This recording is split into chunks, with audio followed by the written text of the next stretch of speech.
Hey, everybody. Welcome to the Entrepreneur Motivation Podcast. I'm your host, Chris Bello, and today I've got Evan Holladay on the show. Evan, welcome. Yes. Thank you for having me, Chris. Great to have you. And just so our audience knows who you are, here's your bio real quick. Evan Holladay is a real estate developer and investor with over 225 million in 1,347 units, or I guess 1,347 units, that might have been easier to say, of multifamily real estate developed and invested. It's quite a few, and it's a big number. Evan is founder and CEO at Holladay Ventures, where their team specializes in creating and investing in workforce, affordable and mixed income communities. Their mission is to create quality housing opportunities and empower the residents to realize their full potential. Evan is also the host of the iTunes Top 200 Business and Real Estate podcast, Monumental, where he sits down with top leaders and entrepreneurs making massive change in the world. Very exciting stuff. Welcome once again. Great to have you. And I was honored to be on your show, Monumental, not too long ago. Yeah, exactly. I was just going to say that if you weren't. Yeah. So we literally talked like 10 minutes ago. So great to talk to you again. But Evan, let's talk about your story. I mean, where do you really tell people that your story starts? Because for me, like I say, my story doesn't start until after college. I mean, did you really have big goals and aspirations to get into real estate from an early age? I don't think most people do, right? Or did you want to do that when you were a kid? I don't know. Yeah, good question. No, I started out wanting to be, like, going way back, I wanted to be an architect when I was a little kid. I was always drawing floor plans and buildings. Cool. Then I decided I got a really bad knee injury and really appreciated my doctors throughout that whole process. And that kind of led me on to wanting to be a doctor, probably with most other people in high school. And one thing led to another. I basically found out that's not my path. And I saw this humongous development going in on campus in college. I was like, man, I got to be a part of that. I don't know what it is, but the energy of that development is attracting me. And one thing led to another. I impressed the developer enough to be hired. I was the first one he hired. And I just learned the business. I learned, from the ground up pretty much, and really just fell in love with how you could build a community that never existed before. And cool. The power of placemaking and the power of, like, what you're building is going to be there for the next 50 to 100 years. And that really stuck with me. And then one thing led to another, and started, we started a modular development company in college, and then we were looking for partners and backers of that. And one thing led to another after that. And one of our people we wanted to partner with, were like, hey, how about you come work with us? And I was like, you know what, that'd be a pretty good idea, because they had, best in the business experience, a great reputation. I was like, you know what, I can learn a lot from these guys. And they were in the specific niche that I'm so passionate about. And we became passionate about through our modular company, which is attainably priced housing and actually building affordable housing that people can actually afford. It sounds crazy that that's even a thing that we have to label it that, because it seems like everybody should be just able to afford housing. But that's not the case. And so for me, that was kind of combining my two passions of saying, I love developing, I love real estate, I love making something out of nothing. It's kind of like the ultimate value add, if you think about it. Like, you're literally taking a piece of dirt and building a brand new community and new homes on it. Combining that with also, like, impact and being able to say, hey, we're helping families, get a leg up in life and not have to be price gouged by their rent or by their mortgage. They're not having to spend 70% of their paycheck on rent. Yeah. So they can be able to afford healthcare and education and food, and help pay for the normal everyday costs that come with raising a family. So that's what really struck home to me. And then a few years ago, we started Holladay Ventures, and have just hit the ground running, man. It's been a lot of fun. We've been able to work on some really creative and unique and empowering deals for our residents, and been able to work with a lot of great partners, and all at the same time doing Monumental podcast and being able to interview rock star guests like yourself. So it's been an awesome journey. That's awesome, man. And thank you for the rock star comment. I appreciate it. I did play the drums for a while, but I never was a rock star in my life. So that's really cool. And what I love what you said there of how you turn dirt into something valuable. And that I've heard a quote that literally everything around you, like, I'm in a WeWork right now, the chair that I'm on, the table that I'm using, it all started as an idea, right? Someone had the idea, we should create this company to build these things, tables, or affordable housing, or the building that I'm sitting in right now. the computers that we're using. So everything around you started as an idea, which is really amazing. And it seems so crazy. Like if I look at a webcam or a laptop, I'm like, I don't know how the heck to make that. But when you align yourself with people who do or have been in the industry like you did, you started to chart your course in a way. And I'm just curious, what was your degree? Like, did you study like architecture or business or something in college, or did you study something totally different? Yeah, so I did study economics. Okay. And then I had a minor in entrepreneurship. So the minor in entrepreneurship, that's really what got me into a phenomenal program. I highly suggest anybody listening in college study entrepreneurship, because usually the programs are set up where they make you pitch an idea. They make you put together an idea. They make you, do a SWOT analysis on the business itself, and then be prepared for really tough questions. Like, we were prepared for these panelists of venture capitalists to drill us on our business plan and poke holes in it. And we had to have a response for that, or else we would never earn their trust and gain their investment. So that was hands down, like, that was one of the best experiences I had. That helped me pivot into both entrepreneurship and just being confident in speaking and being myself and believing in myself. Absolutely. There's a great program here in Houston at the Bauer, I guess. I forget the name of the entrepreneurship school, but I've heard great things about entrepreneurship degrees, and just joke, like as a joke, like, yeah, that's a great way to never get a job, because they're gonna be like, you want to be an entrepreneur anyway, I'm not gonna hire you. Yeah. So it forces you to find your wings, I guess, which is another pro if you want to get into that field. And where did you go to university? University of Louisville. Okay, awesome. I'm always just curious because I went to A&M, and I know people go all over the place these days. And college degrees, while they have a lot of value, there's a lot of things that you learn that you never really use again. I never used matrices like I did in business calc. Like, I've never found anything that I ever need to use that for example. But you learn as you go, and you found mentors, and that's really cool that you were able to impress the owner of that company enough to hire you on as the first hire. That kind of sounds similar to the story that I shared on your podcast of, like, they didn't even have a position. I was just like, hey, I played that card. I went to your school too. I'm young, I'm hungry. I want to get into real estate. What do I have to do? I'll help for free if I can just have a mentorship in exchange. And of course, people love that mentality. They love seeing a young hustler who's going to make it happen no matter what. And you don't have to be young, at any age, but I think it comes down to a lot of younger people are hungrier because they're starting their career. They have the energy. They don't have a family or commitments just yet. Whereas as you get older, you're maybe not as hungry sometimes. You have a family, you want something more comfortable. You can't take as many risks necessarily, right? So it's just really cool to hear the progression of how you got into that, and then what you're doing now, and also the purpose behind it. I know you mentioned you wanted to get into affordable housing because, as crazy as it is, housing is getting more expensive, and a lot of people spend the majority of their income just for living. Like, they don't have the money to pay for transportation. They might have to take a bus or ride a bike. I see it all the time, right? So very powerful that you're combining impact along with, building a business that you actually love. Yeah. And like you said, I think the apprenticeship model is so underrated. Everybody's like scrambling to start their own business. Don't get me wrong. Like, I knew from high school, college, like, I was going to do my own thing. I had a vision for some sort of business that I would run. Like, that was part of my life vision. I didn't know what it was going to look like. But once I got into real estate, I was like, okay, I'm going to do my own real estate business. But I need to put in the work, and I need to learn from the best of the best. And that's going to catapult me to a place where I have the experience, I have the trust, I have the relationships, I have the know-how. I'm literally, for 6 years, I sat right down the hall from guys that have been doing this for 30, 40 years. And I could call them at any time. I could hang out with them at any time. We could literally share whatever. I could pick their brain. And it was mutually beneficial too, because I brought them so much business. But yet I was able to learn from their mistakes. They made tens of millions of dollars worth of mistakes. And they've told me this. They're like, we wanted to share our mistakes, so you can avoid $1 million mistakes or hundreds of thousands of dollar mistakes instead of $10 million plus mistakes.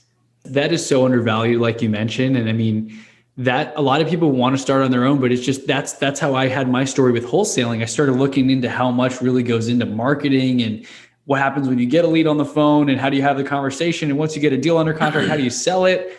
And so aligning yourself with a mentor who's been there and done that. I mean, one comment that one of the owners at the wholesaling company that I joined, for example, he's like, dude, you did a $32,000 wholesale deal. Like it took us 3 years to do a first, 20,000 plus deal. And you did it in like 5 months. And I'm like, yeah, it's cool. Part of it was luck, but I'm like, I have their years of experience to mooch off of. And you just fast track your success, which is the power of mentors. And another benefit of you joining their team is that they're paying you to have that access. Like you don't even have to pay them 50 grand or whatever these masterminds charge for the crazy. I mean, the value is there, but a lot of times people just pay and they don't implement, versus here you have to implement, you have to actually take action. And so those relationships, I'm sure, go a long way. Sorry for interrupting. Yeah. And exactly, like, to stack on that, I think you're really there for the education even more than the compensation, because I was getting paid, but I also knew toward the end, like the second half of my time there, I was like, I'm definitely undervalued here. Like my worth of what I'm bringing in here is so much more valuable than my compensation. But I was like, I just need to keep putting in the time. And that's where patience is so important, is like, you have to put in the work, you have to put in the time, put in, close the deals and do it in a fashion that people respect you and want to keep doing deals with you. And then that's when once you get to that point where you know how to do the deals on your own, you have the tools you need, you have the experience, you have the relationships, then at that point you're ready to take off. And it's not like restarting from ground zero anymore. You're restarting with wind at your back, and you actually have momentum behind you. And that's really powerful, because you can really take off and build momentum way more quickly. Yeah. And I just want to harp on something you said there for the audience to really take away, is that you mentioned the value was in the education. Because a lot of times, people look at just the compensation from the job. And I felt the same way when I worked at the wholesaling company. I'm like, man, I'm adding way more value than I'm getting paid in return. And you got your parents and stuff in your ear that maybe don't have the same mindset, growth mindset. Like, man, they're not paying you enough. They're taking advantage of you. Like, you're wasting your time. So ignoring that, knowing that, man, people pay 50 grand to learn this at a seminar and not even do deals. Oftentimes they do that, right? They'll go to like the local RIA, take out their credit card, and they never do a single deal. Here, maybe I'm not making the same I used to make in oil and gas, but like I just did a deal where there's a $32,000 wholesale. I did it front to back. I know how to do it. And while I don't get to keep the entire profit because I just was a part of the sales team at that time, it was a commission. The value in knowing that, I kept harping on that. And like, my parents still didn't seem to understand. They're like, well, why do they only give you $6,000 of that? And I'm like, you don't get it, do you? I'm like, Mom, Dad, I need to teach you like growth mindset versus fixed mindset and all these things. So I've kind of been a mentor to them in a way as well. But it's often difficult because we grow up with that programming, right? I'm not sure how your parents were, but like my parents are very like, oh, that's too expensive, or that's not worth it. Why are you paying that person $250 an hour for coaching? Like, that's crazy. Yeah. You don't know that much. And I'm like, yeah, they do. Have you seen the company they built? Like, it's just a different conversation. So I guess I'd love to see, do you have any coaches or do you invest in any training right now? Or have you been in any masterminds? Because that's kind of what I'm looking at, but I'm just not sure what to look at, Yeah. Great question. So yes, I think over the years, I've invested hundreds of thousands of dollars into coaching, masterminds, retreats, you name it. Because at the end of the day, like you are the room you put yourself in, right? Like the rooms that you put yourself in are so powerful. And they can be a leg up. They can be game changers for you. They can be mindset shifts for you. They can be a network for you. That alone is worth every penny. It makes those investments priceless. So first coach I had a few years ago, and, he coaches people that in total have, I think, $5 billion in assets. Wow. So coaching Fortune 100 CEOs, and here he is coaching me, and I'm like blessed. I'm like, oh, thank God I get to get coached by this rock star. Yeah. Like, yeah. And just to have that person in your corner, that's ultimately what they are. Is there's somebody in your corner that is looking out for you, that has ultimately your best interest at heart, and finding the person that aligns with where you want to be and where you want to go, and also has a track record of success. I think that is powerful in a coach. I highly recommend everybody have a coach. And then the other thing too is I think even when you start coaching others, if that's something that interests you or your listeners, like that's powerful too, is because like when I started coaching, I was like, whoa, like I get a lot out of coaching too, because I can see and feel the impact that you're having, like the direct, like immediate mindset shift where, you'll be on these calls and my clients will be like, whoa, I never thought about it that way. It's like just changing perspective. That's awesome. Can change somebody's life. And I think that's really cool. And then masterminds, masterminds are amazing because you can literally tap into their network. They can tap into your network. You peel back the onion of like all the questions you have of like, how do you run your business? How do you hire people? How do you deal with disputes? How do you deal with partners? How do you deal with the ups and the downs? All of that you can share openly and not feel like you have to be guarded or put a wall up. That's the power of it, is when you're committing to those groups and those events, that everybody there has invested heavily to be there. So they're serious. And Definitely. So that is like the first, it's the barrier to entry where you say, okay, we're only going to have really committed and defiantly committed people here. And that's the cool thing about being in those groups. So I highly recommend all of it. That's honestly, like Benjamin Franklin said, like the best investment you can make is in yourself. And that will ultimately fill up your pocket with wealth. So it's really, really powerful. That's extremely powerful. And I think one thing that I heard that I really love, it said people who pay attention, because there's a lot of free videos on YouTube, a lot of free podcasts, lots of good stuff. But if it's free, you're not as incentivized to actually do something about it, because you're like, oh, it's free, I can come back to it any time, versus paying 10 grand or 50 grand to be in a mastermind where they only have 2 events a year. And you're like, well, I better go to that event and network with these people because I already made the investment. I think it makes it more where you'll take action and you'll actually pay attention when you're there and take notes and actually implement. But the relationships, that's one thing I hear about university as well. If you go to like Harvard Business School or something, or Stanford, the value that people go there, they don't really go for the MBA or the education. At that point, they're going for the relationships and the connections, because the caliber of people you meet that are doing deals at a high level, own businesses. You're not going to necessarily meet that group at a local bar unless you go to a meetup or something like that, right? I guess those conversations just don't start up with the dude sitting at the bar next to you. He or she may happen to be a multimillionaire that owns properties, but the chances are not as likely as if you actually go to where those people are congregating and they're intentional about wanting to be there. Yeah. And I think something to keep in mind is, even for listeners that may be like, hey, I don't have the funds to invest right now.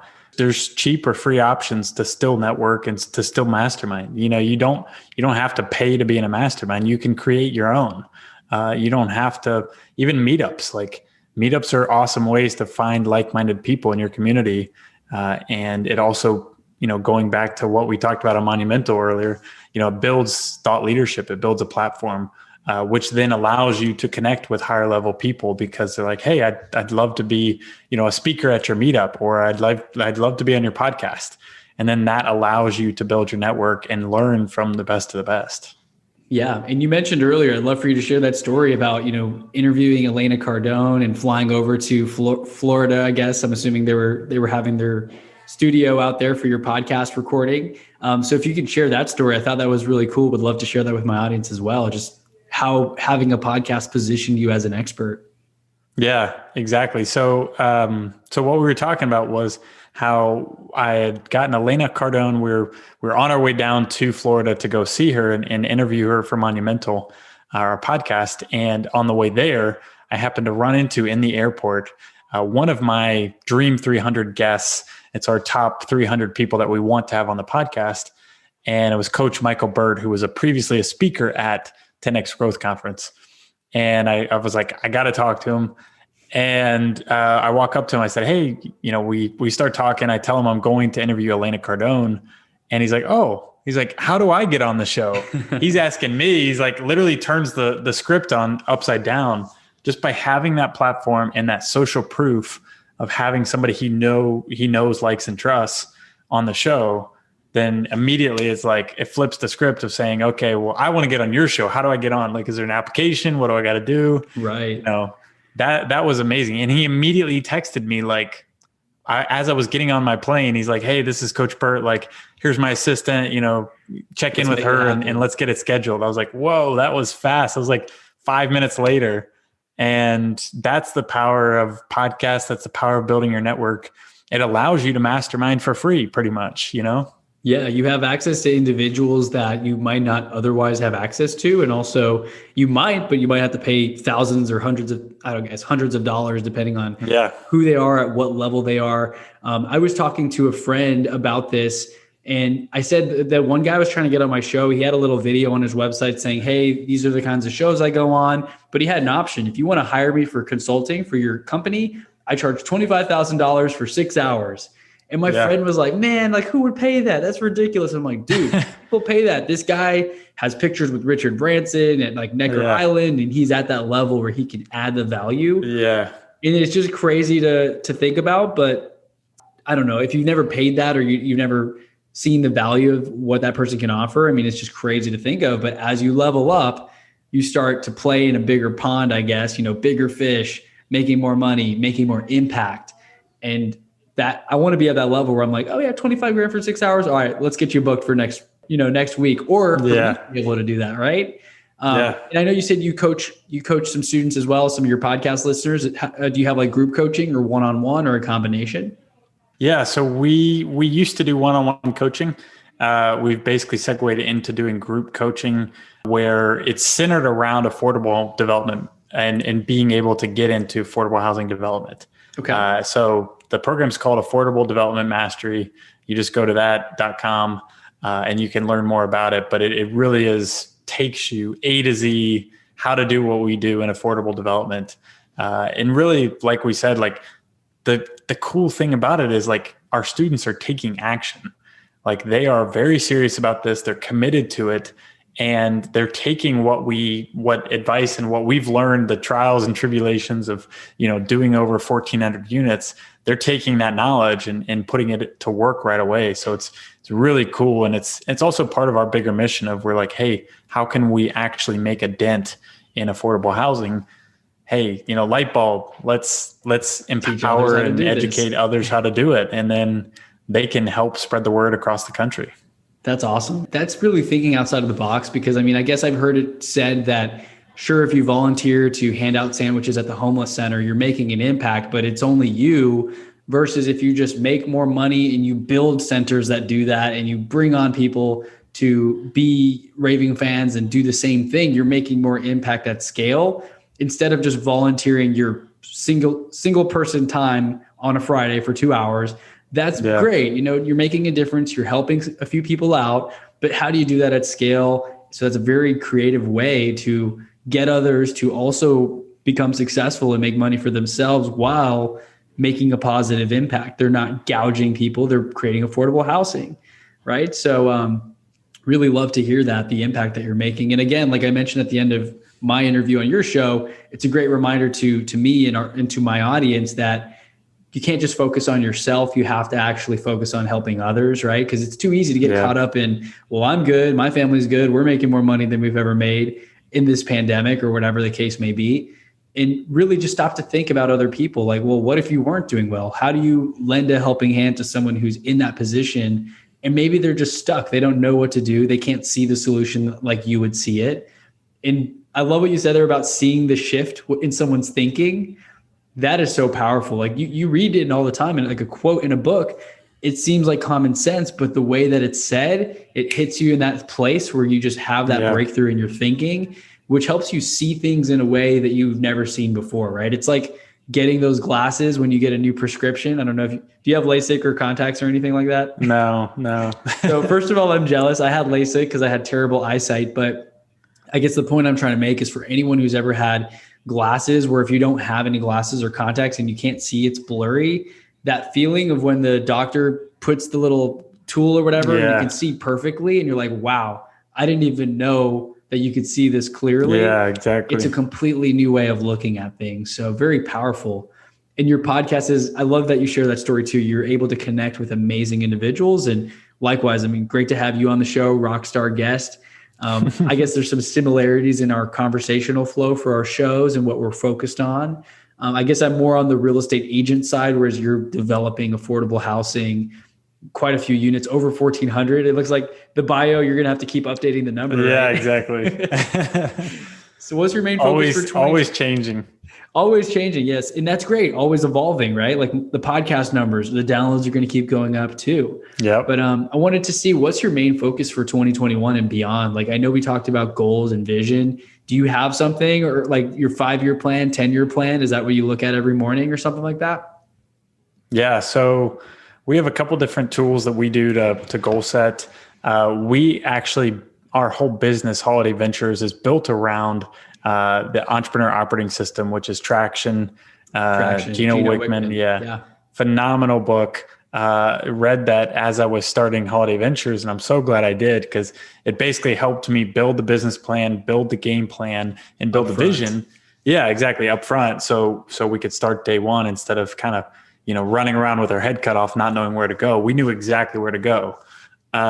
So as far as our vision, I mean, our BHAG, as we call it, our big, hairy, audacious goal is creating or preserving 100,000 units of workforce and affordable housing throughout the country. And really, what we've tried to think about lately is like, how are we going to make a massive dent in the affordable housing crisis? Because now more than ever with COVID and with the pandemic, there's so many families. I mean, we're still at like 800,000 or 900,000 new people every month are claiming unemployment.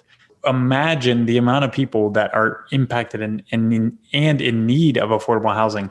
So we're constantly talking about how can we actually like think of something and do things that are innovative to really make a massive impact and shift the narrative on quality, attainably priced housing.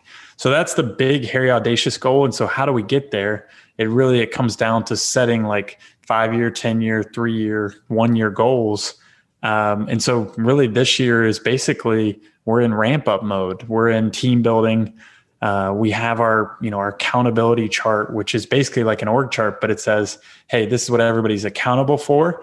And also this is our vision for, at the end of 2021, this is what our org chart should look like. So one of my big goals this year is to fill out that org chart, fill out the positions and empower the people and educate the people. And then on top of that, build the systems to go along with the team. And this honestly is very, it's still new to me. But I know that without putting in that work on the team and the structures behind the team, then we won't be able to scale to the goals that we want to reach and the impact we want to reach. So it's really about building our team, building our systems, and then also we have some phenomenal deals in our pipeline this year. We have, I think, over 1,000 units right now that will either be closing this year or early next year. So we're really, really excited about that. We have some amazing projects. One of them is with a nonprofit who they provide substance abuse recovery services. And so we're going to help them double their square footage, build them a brand new building, and build 195 affordable housing units all in one development.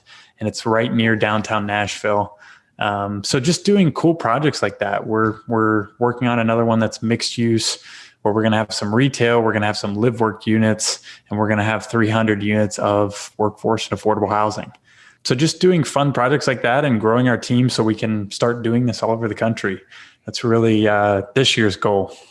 That's awesome. And I just love how you said you're building it in a way where you're putting the team in place, you're putting the systems in place up front, even before you have the growth. I guess that's the challenge I see a lot of people struggle with is, well, why do I hire help if I don't need it yet? I can do it all on my own right now. Well, that's the reason they're stuck at where they are. They have a ceiling. They can only do so much on their own. And so when you're building in anticipation for growth, that's how you can actually adapt and handle it when it comes in. And you can step into those new opportunities like, oh, we have the team in place. Let's take that project on. Instead of asking like, how do I do that? You just say like, let's make it happen. Right. Yeah. Yeah. And I think, honestly, one thing I've learned as we've gone and as being an entrepreneur, I think I've learned that sometimes you have to commit to yourself and your business more than you think is comfortable. So give you an example. I mean, the first hire we had, we hired somebody in our real estate side. And so he helps me from finding deals, sourcing deals, getting deals closed. And, when we hired him at that point, we didn't have a bunch of money coming in the door. But I knew that as soon as we had him or that person, as soon as we brought them on board, that would immediately clear up, 25 to 50% of my work that was slowing me down. The light green tasks, the ones that need to get done, but are maybe not high value items. And that is powerful when you learn the value of your time and you learn to delegate and empower. That in itself provides more value. And immediately after that, we start sourcing deals. We start working on more deals. We start closing more deals. And then it's a snowball effect. Now we're up to 5 people and we have plans on hiring probably double that this year. And so it's, cool. Just building on itself of where if you empower the people, if you hire rock stars and you are very selective about building your team and finding the right talent, then you can use that to fuel the growth. So sometimes you do have to balance, like, when do you hire people versus when do you hit that tipping point of like, hey, I can afford them. And also too, try to figure out other ways to balance that. Like, for example, our coaching program is helping hire a lot of our real estate team right now. And so figuring out how to find other sources of income within your business, I think that's really powerful to help you have that growth. Definitely. I mean, we talked about this on your show or in between the recordings, is that, I've been doing the podcast for a while and I've closed a few deals from people I've interviewed and just referrals that have come in. And so at first it was hard when I was paying the people to edit the show and make the thumbnails. I was like, man, I'm not really seeing a return, at least an obvious return on what I'm spending a month, but it's freeing up hours of my time, because previously I was editing everything. I was creating YouTube thumbnails. Like, that's not what I should be focusing on. Right. Yeah. So like what you said there, where it just feels like a weight has lifted off your chest, you're investing in buying yourself time back to focus on the higher dollar activities. And I think both of our businesses, the growth that you've seen, the growth that I've seen, has been a result of focusing on what actually matters, getting clear on that, and having help to delegate those things that have to get done, but maybe you don't have to do yourself. Yeah. Great lesson. I love it. Very cool. Well, I know we've got probably about like 10 minutes or so. I don't want to cut into your other appointment, but anything else that you'd like to talk about or dive into? Mindset, business, tips or tricks or hacks? I'll let you lead the way, and I'm going to just wave my arm, turn this light on. I love it. Yeah, man, that's a very open-ended question. I love it. Just lead the way, whatever you want to talk about. What are you interested in? Let's dive in. Yeah, I would say, one of the things I'm really passionate about is helping people find their passion. Like, I feel like we talked about that a little bit on Monumental, and how important that is to everything you do. And finding what fulfills you, finding what fills up your cup, finding what kind of impact you want to have in the world, I think is really, quote unquote, monumental to making the change in your life and then the change around you. I think that's so important. And I think, like we talked about, is big open-ended questions and asking yourself those questions. Like, how do I live the life of my dreams? What is it going to take to get there? Who do I need to be around? What do I need to be doing on a daily basis? Asking yourself those questions and then envisioning yourself as becoming that person of who you actually want to be and who you see yourself being. I think that's ultimately, that's people's biggest internal struggle, is they have a vision of themselves, or they have some other vision of who they think they should be, but yet they're acting totally opposite of that version of themselves in their head. And that conflict causes like mental angst. You're like, yes, you're struggling and you're conflicted in your own head. You're like, I should be like the good version of Evan, but I'm going to drink another beer, and I'm going to, you beat yourself up because you do that. And that mental talk is so powerful against yourself. And so I think having a clear version of the best version of yourself, and then figuring out and asking yourself, how do I get there? Who do I need to become? What do I need to do to get there? And asking yourself those big questions, then you start getting clear on the path to getting there. And then once you get more clear, then it leads toward a distinction of purpose where you're like, hey, I know why I'm doing this. I know why I need to wake up earlier to get X, Y, and Z done or do my morning routine, because you have purpose. So mixing that passion with purpose gives you just, I don't know, so much more enlightenment in life, like so much more fulfillment. And what you said there, I mean, it's so true that so many of us struggle with finding that at first. I mean, for me, I went through the whole path of going to school and getting a degree. And like, I didn't know what I wanted to do, but I knew I didn't want to do accounting or finance. I was like, okay, I guess I'll do supply chain, right? I didn't even know what I wanted to do. And then so many people invest all this time, energy, and effort getting a degree that they're not interested in, landing that job that they ended up not even really caring for, only to find that they never really asked themselves. Like, I hadn't asked myself, what do I want to do with my life? What do I want to be? Where do I want to be in 10 years? So when you start to ask those questions, you start to craft it out in a way. Like, let me actually write it out on a whiteboard or write it down in my notebook. Where do I want to be? Oh, well, that's nowhere near what I'm doing. Like, what I'm doing now isn't going to get me there. I need to change it and change who you are, change who you're around, maybe the masterminds and the people that you surround yourself with, right? Yeah. And then that's kind of how you've done your whole story in terms of aligning with builders and getting into that field and getting into affordable housing, and then joining masterminds, investing hundreds of thousands of dollars into yourself, which is the best investment we can make. So great advice there. I mean, for everyone listening, I mean, do you have a tip? Like, how would you advise for people to find their passion? Is there like, I know it's not like, oh, just do this and ask these 3 questions and there you go, that's your passion. Do you have any tips for whoever's out there struggling? Like, what's a good place to start other than asking the questions? Like, is there a great resource or video you think they could watch or something like that?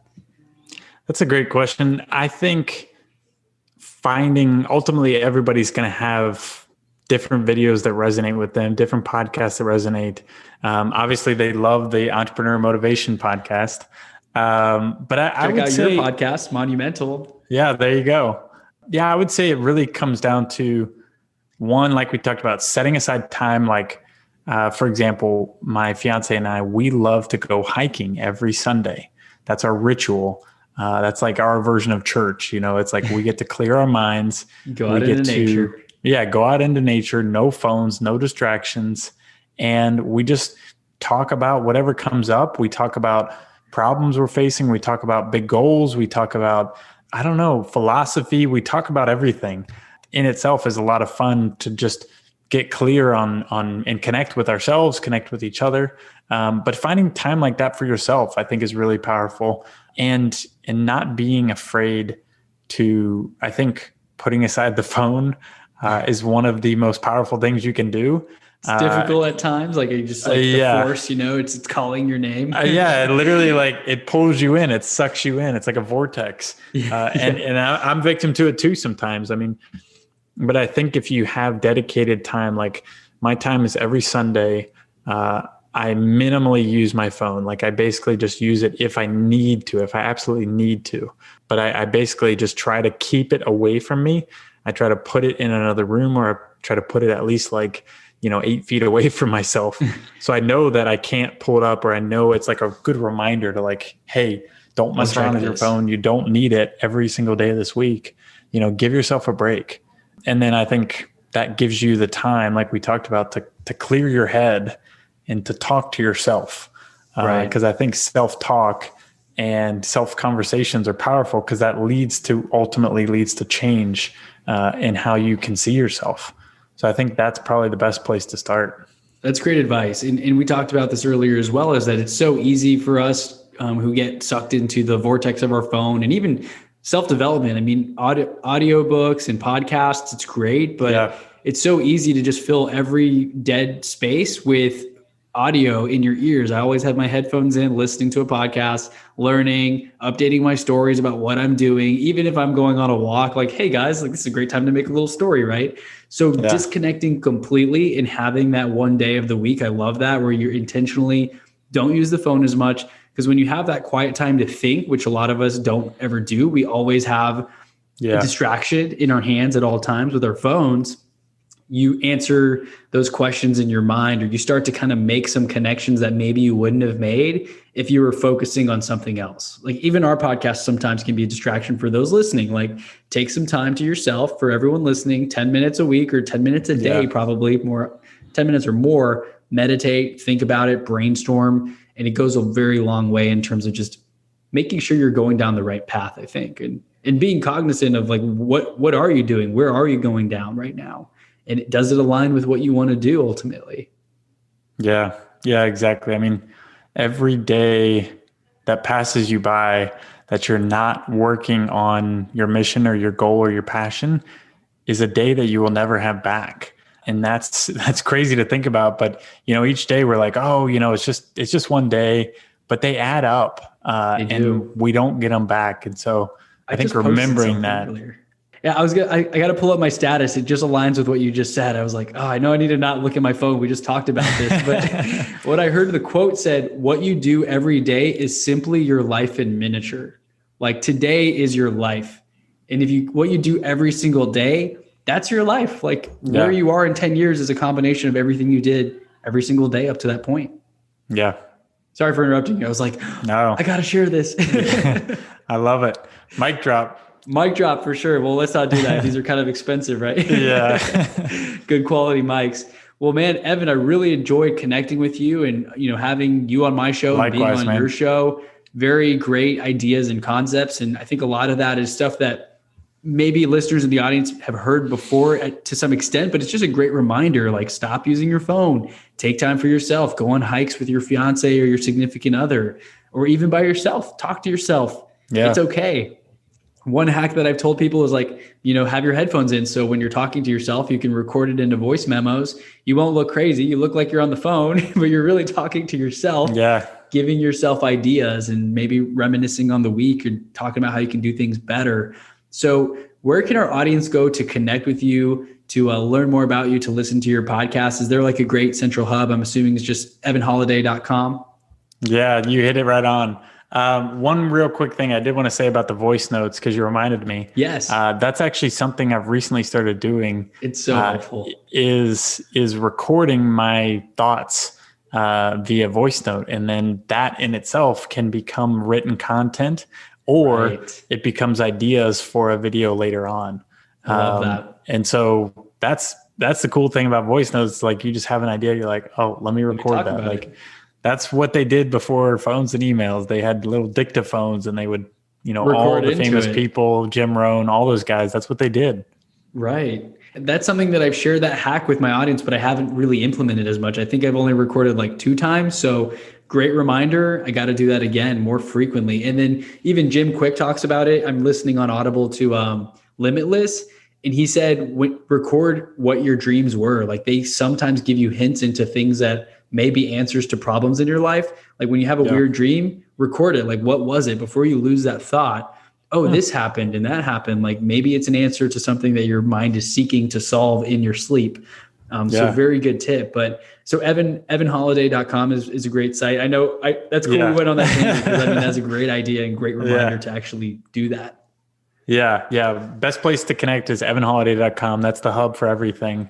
If they're interested in investing with us, impact investing is holladayventures.com. And then of course, Monumental Podcast, and I'm on social media at Evan Holladay. Perfect. And I'll put the links in the show notes because it's not holiday as in like, going on vacation and having the day off. It's a slightly different spelling for your last name. So for everyone listening, check out the show notes. I'll include all the links to your podcast, your website, if you want to invest with Evan, and get coaching or any of that stuff. I mean, there's a lot of great content out there, and I appreciate your time once again, Evan. Great connecting. Let me know if I can ever help with anything in Houston. And if you're ever here, I'm over there. We can grab coffee or something sometime. That'd be cool. Let's make it happen. Sounds good, man. Well, thanks once again. We'll talk soon. All right. Thanks, man. See ya.